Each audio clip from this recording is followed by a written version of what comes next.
Revolutionizing manufacturing, the impact of AI and machine learning.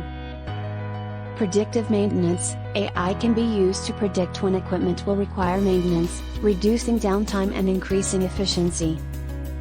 Quality control, AI can be used to inspect and test products, identifying defects and improving product quality.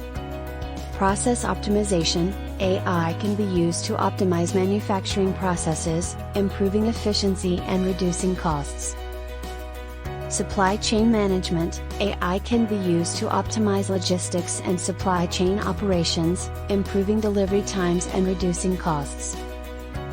Automation, AI can be used to automate repetitive tasks, such as assembly and packaging, which can increase efficiency and reduce the risk of errors. Robotics, AI can be used to improve the performance and capabilities of robots, allowing them to work alongside humans in manufacturing environments. Smart factories, AI can be used to create intelligent factories that can adapt to changing conditions, optimize production processes, and reduce downtime. For more insights, please subscribe YouTube at Artificial Intelligence.